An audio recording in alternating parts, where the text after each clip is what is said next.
Bonjour à tous, comme promis, je vous fais une petite vidéo sur les géométries Node qui sont disponibles depuis la version 2.92, qui est celle que j'utilise ici.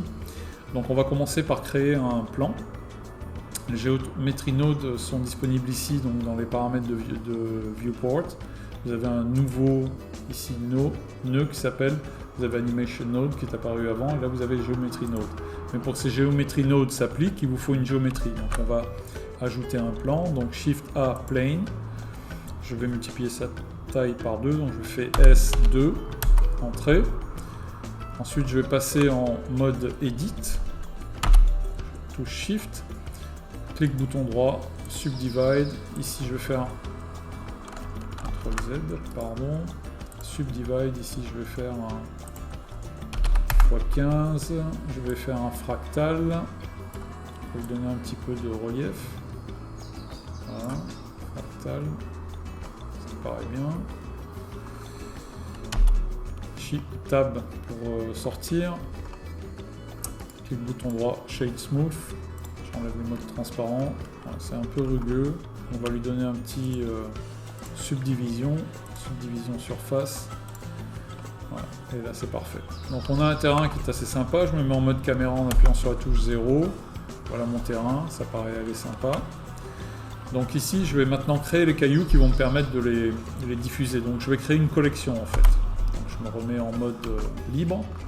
Je fais Shift A. Donc il y a un add-on qui est intégré dans Blender depuis quelques versions qui s'appelle le Rock Generator. Je vais l'utiliser ici. Je vais donc cliquer sur Rock Generator. Je vais en créer 2, 3, ça me semble bien. L'échelle, je vais la laisser comme ça, je vais varier un petit peu peut-être à ce niveau-là. Je vais lui donner un petit peu de variance comme ceci, de la déformation. Le roughness, on va mettre un tout petit peu. Le niveau de détail, on va le descendre à 2, parce qu'on n'a pas besoin de plus. Voilà, c'est fait, donc j'ai 3 rochers. Alors j'utilise aussi un add-on intégré à Blender qui me permet de manager, qui s'appelle Collection Manager, que je vous recommande. Donc quand on appuie sur la touche M, donc on sélectionne par exemple ici mes 3 rochers, j'appuie sur la touche M, j'ai mon Collection Manager qui arrive, je peux choisir, donc je vais les mettre dans les mèches, je vais créer ici une sous-collection, je clique, je crée ma collection, Rocks, entrée, voilà, c'est fait. Ils sont dans, je reviens ici, pardon, je ne les ai pas entrés dans la collection. Pour entrer dans la collection, vous cliquez ici sur le cube, Set Object Collection. Voilà, là c'est fait. Voilà. Mes rochers sont bien ici rentrés. Ma caméra, je vais la mettre dans mon dossier caméra. Voilà, c'est fait. Mon plane dans le dossier Mesh. Voilà, tout est propre. Maintenant, ces 3 objets-là, je vais les monter. Je vais les enlever de la vue. J'ai X. Y, voilà, je vois ici mes 3 rochers, donc je peux les grouper ensemble, je fais un peu ce que je veux avec, je vais les déplacer, voilà, je les mets comme ça. Alors ce qui peut être important, c'est de choisir le point d'origine de votre objet, à savoir que lorsqu'ils vont être répartis tout à l'heure, ils vont être répartis à plat, et donc le point d'origine de votre objet peut être important. Donc ici, je sélectionne le premier rocher, je vais faire rotation Y 90, voilà, parce que je vais vouloir le mettre comme ça. Je fais Tab pour passer en mode Edit, je fais G, Z, et vous voyez le point d'origine est ici, je l'ai déplacé au bas de mon caillou. Donc je appuie à nouveau sur Tab, voilà, c'est fait. Je vais faire pareil pour celui-ci, Rotate X 90, non plutôt Rotate Y 90, voilà. Je fais Tab, je fais G, Z, et je monte mon objet et le point d'origine, vous allez voir, le point d'origine a été mis à la base de mon rocher. Pareil pour celui-ci, je vais lui faire un Rotate X 90,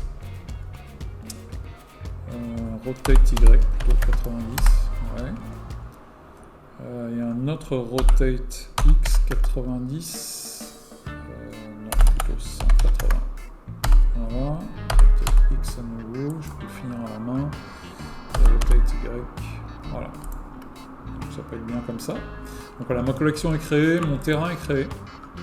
Donc ici, dans mon Viewport Geometry Node Editor, je je vais faire New. Et ce qu'on voit ici, c'est qu'il a créé un nouveau modificateur qui s'appelle Geometry Node. Il a un nom, on va lui donner un nom.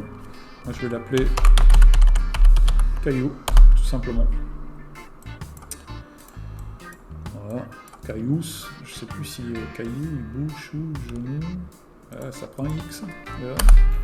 Caillou, ça prend un X.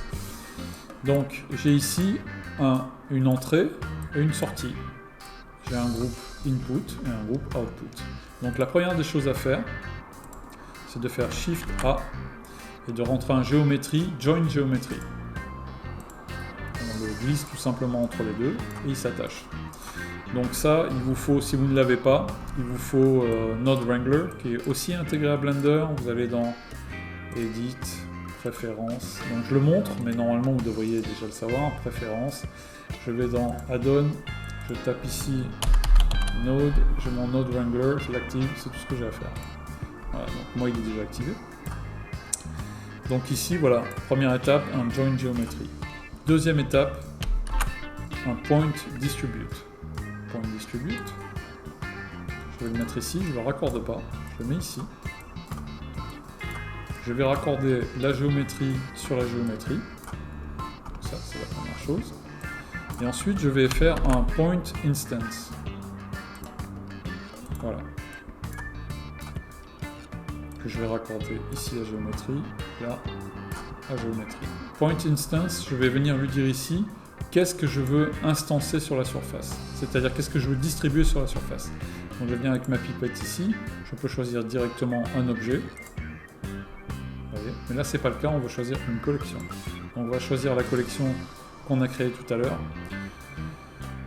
qui est la collection Rocks.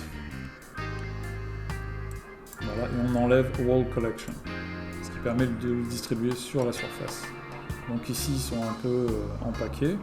Donc on va mettre Density. On a un problème d'échelle. Donc le problème d'échelle, on va créer un Point Scale.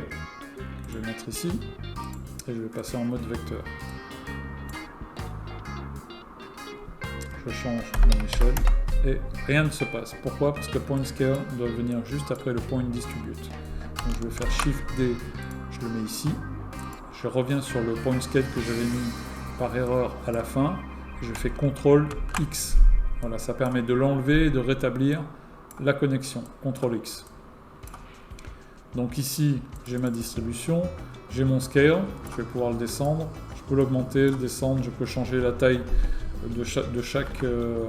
sur chaque axe, mais là je vais le mettre en 0.25. Voilà, on répartit les cailloux. Point instance, j'ai mon point scale, je vais me rajouter un point rotate ici. Je vais choisir axis angle. Quand je le bouge, vous voyez, il bouge sur l'axe X, je vais le faire sur l'axe Y et X. Voilà. Et là, je peux faire bouger mes cailloux librement. Voilà. Ok, donc ça c'est un réglage de base. Maintenant, si je veux rendre aléatoire cette distribution, je vais pouvoir le faire. Alors pour pouvoir le faire, je vais utiliser ce qu'on appelle un attribut. Donc après le point distribute, je vais venir mettre ici un attribut. Attribut randomize. Je le mets ici. Et dans attribut randomize, je vais dire quel attribut je veux randomiser. Et le premier attribut que je veux vouloir randomiser, c'est le scale, à savoir la taille. Donc je tape scale. Vous voyez, tout de suite c'est appliqué. Et je vais pouvoir ici changer le facteur de randomisation. Voilà, comme sur tous les autres nœuds du même type. Je change le seed. Je vais pouvoir appliquer un minimum au niveau de la taille. Donc je ne veux pas que mes cailloux soient plus petits que ça. Et un maximum. Je ne veux pas qu'ils soient plus gros que ceci. Donc je descends en valeur.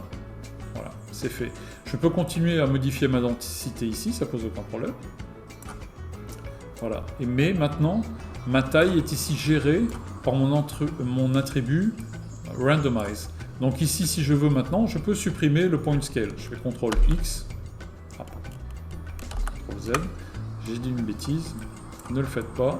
Voilà, parce que je peux ici venir piloter la taille de base de chaque caillou. Il est ensuite ici piloté différentiellement par l'attribut de randomisation, c'est-à-dire l'attribut aléatoire. Donc je vais le remettre ici à 0,25, ce qui était pas mal. Autant pour moi, hein, je débute moi aussi dans Geometry Node. Donc voilà, voilà ce que ça donne pour l'instant. Donc je vais lui donner une petite... je vais mettre un petit peu de couleur là-dessus. Donc on va mettre un tapis vert. Tiens, un tapis vert. Voilà, on va lui enlever le spéculaire. On va lui laisser un peu plus de roughness. Voilà. Et premier caillou, je vais le mettre en blanc, c'est bon. Le deuxième, on va le mettre en gris. Je nomme pas les couleurs, hein, je fais juste ça vite fait. Nouveau, et celui-là, je vais le mettre en noir. Voilà. Donc là, c'est fait, j'ai mes 3 couleurs. Voilà ce que ça donne. Voilà. Donc là, maintenant, on a vu que j'ai randomisé la taille. Je vais pouvoir faire pareil avec la rotation. Donc je vais ici venir créer un attribut. Bon, Shift A, attribut. Pareil, je veux un attribut aléatoire, donc attribute randomize. Et ici, je vais lui dire en toutes lettres rotation. Voilà, il l'applique immédiatement. Donc pareil, j'ai un minimum. Je veux que le facteur minimum de rotation soit de 0,1 et le facteur maximum de 0,8. Et je vais pouvoir ici jouer donc sur mon mode aléatoire en changeant mon signe. Voilà. Et rotation, c'est fait.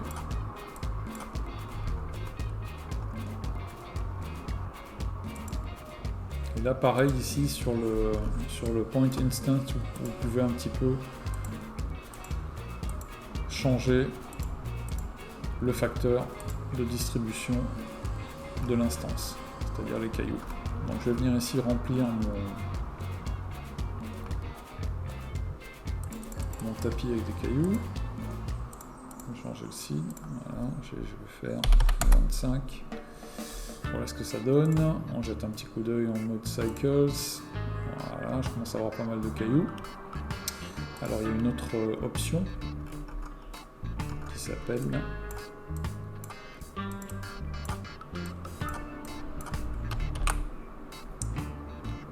Point Separate. Donc cette géométrie là, je vais pouvoir la séparer en deux.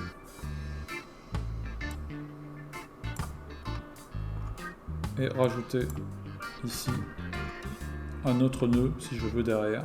Je vais pouvoir rajouter un autre nœud, lui donner d'autres paramètres. Ce qui n'est pas le cas pour l'instant. Voilà. Donc ici en fait ce que je voulais vous montrer c'était un point translate. On va mettre là. On va choisir vecteur.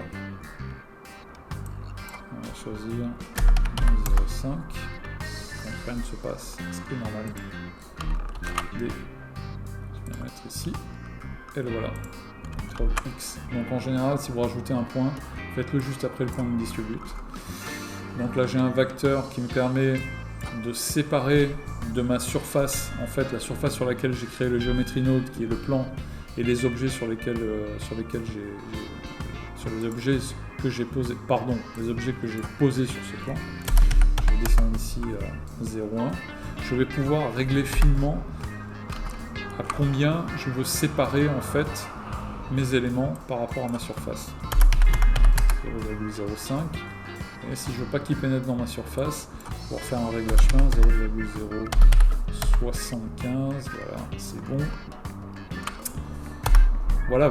Donc ici, j'ai déjà un tapis de cailloux. Maintenant, le plus intéressant serait de pouvoir les répartir là où je veux les voir uniquement et pas ailleurs. Alors ça, je peux le faire. Je peux me servir du Weight Paint. Donc je suis ici j'ai sélectionné mon plan à nouveau, je suis en Object Mode, je viens ici et je choisis Weight Paint. Et donc Weight Paint, je vais le mettre en vue de dessus, je vais mettre ici, voilà, je vais augmenter un petit peu mon radius, et je vais en mettre un autre ici. Voilà, donc ici je vais venir nommer mon groupe ça va s'appeler caillou. Voilà. Je reviens sur le mode objet, je reviens en vue caméra, en vue 0. Voilà, les cailloux, vous pouvez les mettre ailleurs, hein. Après si vos collections, vous les mettez ailleurs, vous en séparez si vous voulez, vous faites ce que vous voulez avec. Une chose importante que je ne vous ai pas dit au début, c'est que lorsque vous avez des objets dans une collection que vous avez posé donc avec des géométries neutres, il faut appliquer, chose que je n'ai pas fait, j'aurais dû le faire, donc je vais le faire tout de suite, il faut appliquer la taille, c'est vraiment le scale, c'est le plus important. Donc je fais CTRL A, scale. Donc là, apparemment je l'avais appliqué sans faire attention, donc c'est bon. Mais pensez à le faire, sinon vous risquez d'avoir des surprises. Après coup, donc vous faites toute votre préparation, etc. Vous venez, vous faites votre CTRL A pour appliquer un scale parce que vous avez un problème de texture, ben ça marche pas. Ou alors ça vous met tout en l'air. Donc là ici, on a vu tout à l'heure que j'ai créé avec mon Weight Paint, j'ai créé 2 zones. Donc je reviens sur Object Mode. Et donc pour la densité, j'ai créé un groupe qui s'appelle caillou. La densité, je vais ici venir lui dire tout simplement caillou. Et voilà. Et la magie s'opère. Et je vais pouvoir ici régler ma densité. Ces endroits-là. Voilà. Je vais pouvoir régler l'ensemble des paramètres que j'ai réglés tout à l'heure. Que ce soit le scale ou la rotation.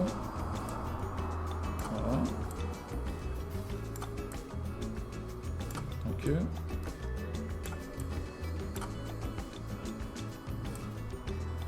Je vais pouvoir changer donc mon point scale, modifier.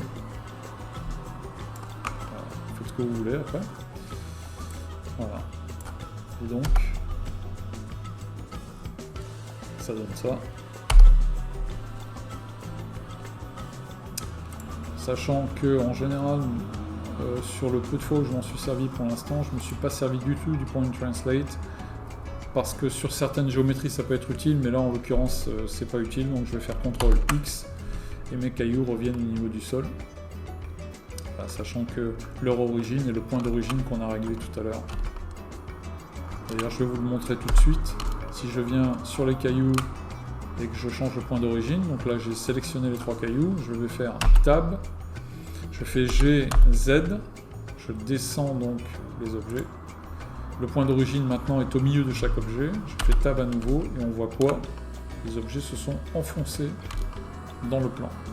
Donc c'est pour ça que c'est important que si par exemple dans le cas de cailloux ou d'herbes, etc., parce que vous pouvez faire pareil avec des brins d'herbe ou des touffes d'herbe, c'est de régler votre point d'origine de l'objet. Donc je reviens en Tab, je me mets en 1, pour bien voir la vue latérale, je fais G, Z, et je monte mes points d'origine à ce niveau-là.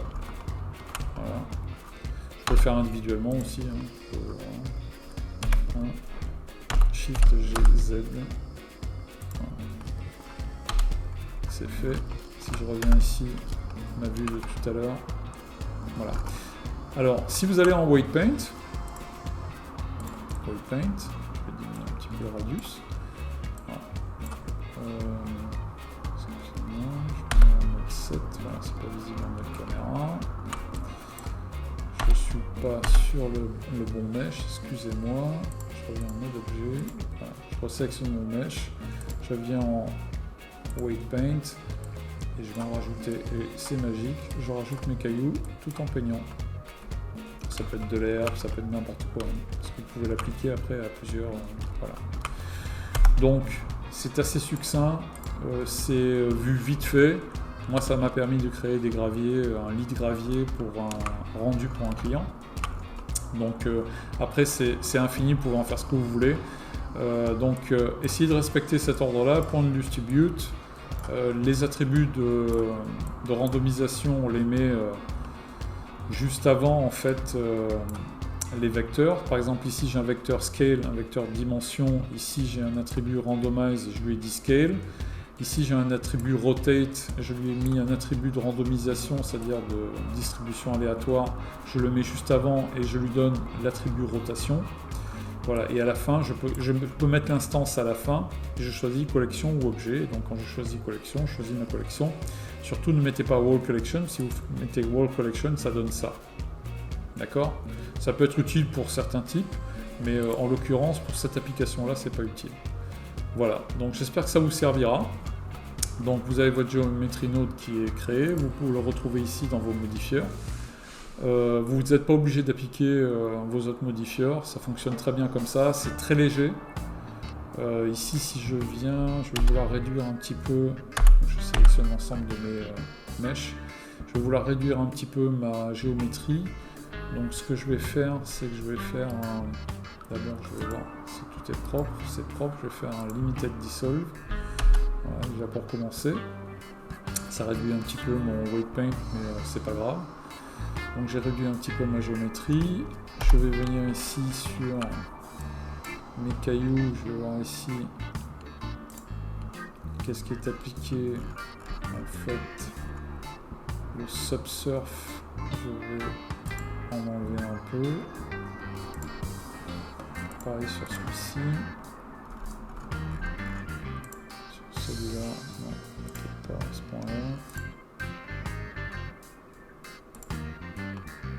Ok, celui-ci. Et celui-là. Ok, c'est un peu plus rough, mais voilà. Donc j'ai diminué ma géométrie. C'est bon. Je reviens là, Run Node. Et voilà ce que ça donne. Bon. Après au niveau texture, libre cours. Hein. Voilà, j'espère que ça vous sera utile. Vite fait, c'est une présentation des Geometry Node avec une application pratique. Rebonjour, donc dans cette deuxième partie que j'ai rajoutée parce que je pense que c'était important, parce que c'est une des applications les plus utilisées avec Geometry Node, c'est qui permet de paramétrer rapidement sans à chaque fois revenir dans cet écran. On va pouvoir connecter ici des paramètres qu'on va retrouver ici. Donc voilà, le premier paramètre que je vais faire, je vais prendre la densité, que je vais venir ici tirer et coller sur un point qui est libre ici, dans le groupe Input. Ça s'appelle Density Max. Moi, je vais pouvoir le renommer. Je vais l'appeler en français densité. D'accord? Et cette densité, je vais lui donner un défaut de 10. Je vais mettre un minimum de 1 et un maximum de 100. Voilà. Donc ici, qu'est-ce qui se passe? Vous voyez que c'est affiché ici densité, ce qui fait que sans avoir besoin de revenir ici, si par exemple je suis passé sur la timeline parce que je prépare une animation, je vais pouvoir ici changer ma densité. Ah, normalement, je crois que j'ai oublié de faire un truc. Oui. La rotation. J'ai oublié de... Ouais, ma densité en fait est réglée par le weight paint que j'avais créé tout à l'heure, donc je vais enlever le weight paint. Voilà. Et donc là ici maintenant, la densité elle évolue en fonction de ce que je paramètre ici. Je vais passer en mode... voilà. Donc ici effectivement, si je mets 30, c'est bien modifié. Ouais, donc ça peut être très pratique.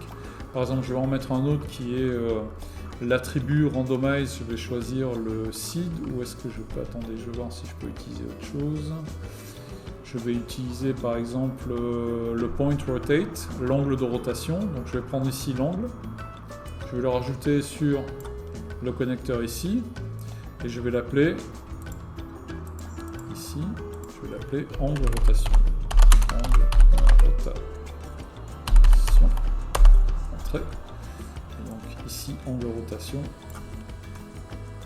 ne fonctionne pas parce que donc j'ai l'attribut randomize. Donc en fait, déconnecter celui-ci.